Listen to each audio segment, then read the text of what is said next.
Shri R V Babu, അമ്മ പറഞ്ഞതിൽ നിന്ന് താങ്കൾക്ക് ചില കാര്യങ്ങൾ മനസ്സിലായിട്ടുണ്ടാവുമല്ലോ സ്വാഭാവികമായിട്ടും. എന്താണ് താങ്കൾക്ക് തോന്നുന്നത് ഒരു വൈസ് ഡിസിഷൻ എന്താണ്? കാര്യം ആ പറഞ്ഞതിൽ ഒരുപാട് ചില പൊരുത്തക്കേടുകളും ഒക്കെ ഉണ്ട്, അതൊക്കെ സ്വാഭാവികമായി സംഭവിക്കാം. വിശ്വാസത്തിൻ്റെ വിഷയവും ഉണ്ട്, എന്നാൽ അതേസമയം നിയമത്തിൻ്റെ വിഷയവും ഉണ്ട്. നമുക്കതെങ്ങനെയാണ് അത് പരിഹരിക്കാൻ പറ്റുക? നിങ്ങൾ ഇത് ഇത്രയും കേട്ടപ്പോൾ ആർ വി ബാബു, ഞാൻ വളരെ പോസിറ്റീവായിട്ടാണ് ചോദിക്കുന്നത്.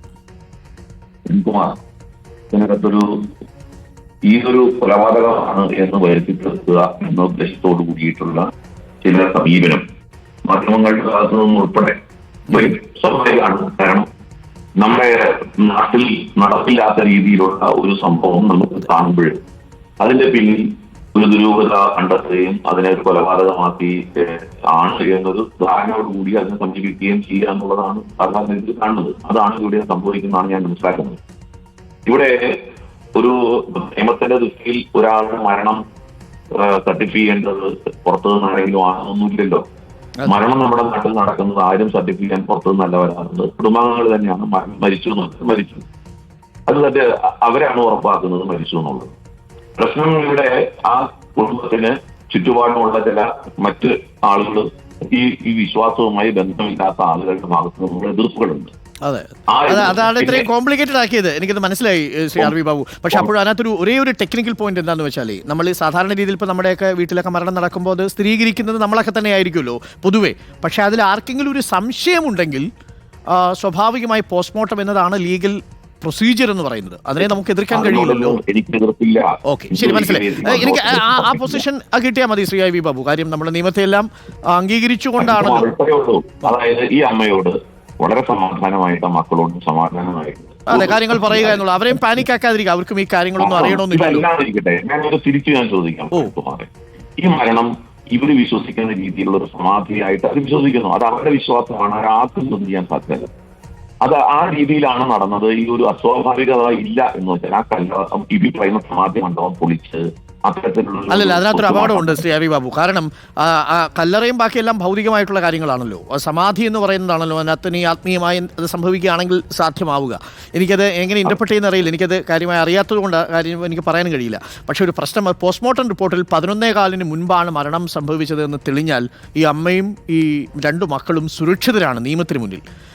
ബാക്കി അവർക്ക് അതുമായി ബന്ധപ്പെട്ട ക്ഷേത്രാചാരങ്ങൾ എന്തെങ്കിലും ഉണ്ടെങ്കിൽ അതൊക്കെ തുടർന്ന് ചെയ്യാവുന്നതാണ്. ഈ സംശയം ഉണ്ടാകുന്ന മുഴുവൻ ആ സമയത്ത് അവർ ആരെങ്കിലും ഒരാളെ കൂടി വിളിച്ചിരുന്നെങ്കിൽ ഈ പ്രശ്നം ഉണ്ടാവില്ലായിരുന്നു. ഇപ്പോൾ അവിടുത്തെ BJP വാർഡ് മെമ്പറാണെന്ന് ഞാൻ മനസ്സിലാക്കുന്നത്. അവരെ തന്നെ വിളിച്ച് സമാധി ആയിരിക്കുന്നു എന്ന് പറഞ്ഞു കഴിഞ്ഞിരുന്നെങ്കിൽ സർട്ടിഫിക്കേഷനായി, പിന്നെ മറ്റാരുടെ ആവശ്യമില്ലല്ലോ. ഒരു കാര്യം ഇതിന്റെ പകൽ വെളിച്ചത്തിലാണ് ഈ സംഭവങ്ങൾ മുഴുവൻ. അതെ, പിന്നെ രാത്രിയിലാണിത് ഇതൊക്കെ പണിയുന്നത് രാത്രിയിലാണ്. അത് മരണം നടന്നതും ഈ പറയുന്ന സമാധിയായതും മുതലാണെങ്കിൽ വൈകുന്നേരം 6 മണി വരെ പകൽ വെളിച്ചമാണ്. അതെ അതെ ആണല്ലോ. ദാറ്റ് മീൻസ് അതിനകത്ത് ഒളിച്ചു നടത്തേണ്ട ഒരു കാര്യം അല്ല. പക്ഷെ അത് ആരെയും അറിയിച്ചില്ല ബാബു, അതാണ് പ്രശ്നം. ഒരാളെ പോലും അവർ അറിയിച്ചു. അതൊക്കെ അത് ഞാനത് സമ്മതിക്കുന്നു. കാരണം വെച്ചാൽ അത് അവരുടെ ഭാഗത്തുനിന്ന് അതാണ് അതിനകത്തൊരു അപകടം. ഏതായാലും ശ്രീ ആർ വി ബാബു പറഞ്ഞ ആ പോയിന്റ് വളരെ വെൽ ടേക്കൺ ആണ്. അവരെ സമാധാനിപ്പിച്ച് ഈ കാര്യങ്ങൾ പറഞ്ഞ് മനസ്സിലാക്കി. കാര്യം ഇത്തരം കാര്യങ്ങളെ കുറിച്ചൊന്നും വലിയ ധാരണ ഉണ്ടാവണം എന്നില്ല. നമ്മളുടെ നിയമവ്യവസ്ഥയെ കുറിച്ച് അമ്മയോടൊക്കെ സംസാരിക്കാൻ നമുക്ക് മനസ്സിലായി. അരുൺകുമാറിനെ മേഡം എന്നാണ്. അതെ അതെ, അവർക്കത് മനസ്സിലാവും. സ്വാമി എന്ന് വിളിക്കും, അത് ഉണ്ടാവും, സ്വാഭാവികമാണ്. പ്രായത്തിന്റെയൊക്കെ ഒരു ബുദ്ധിമുട്ടുണ്ടാവുമല്ലോ. അതൊക്കെ പറഞ്ഞ് പരിഹരിക്കുക സമാധാനത്തോടു കൂടി. അത് ബാബു പറഞ്ഞത് വളരെ കറക്റ്റാണ്. അത് ശരിയാണ്. അവരോട് സമാധാനപരമായ കാര്യങ്ങൾ പറഞ്ഞ് മനസ്സിലാക്കി പോസ്റ്റ്മോർട്ടം നടപടികളിലേക്ക് കടന്ന് അത് ഉറപ്പുവരുത്തുക. എന്നിട്ട് അവർക്ക് സുരക്ഷയുണ്ടെങ്കിൽ അവർ സത്യസന്ധമായാണ് കാര്യങ്ങൾ പറയുന്നതെങ്കിൽ അതിനനുകൂലിച്ച് നീങ്ങുക. ബാക്കി നിയമത്തിന്റെ വഴിക്ക് പോട്ടെ. താങ്ക് യു ശ്രീ ബാബു, രാവിലെ ചേർന്നതിൽ താങ്ക്സ് അലോട്ട്.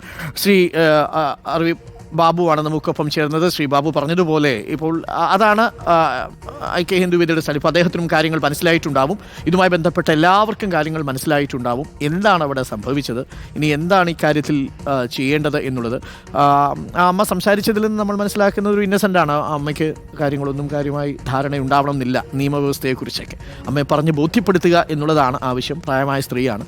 പക്ഷെ അതേസമയം ചില വിചിത്രമായ കാര്യങ്ങൾ അവിടെ സംഭവിച്ചിരിക്കുന്നു എന്നുള്ളതുമാണ് നമ്മൾ മനസ്സിലാക്കുന്നത്. പ്രിയപ്പെട്ട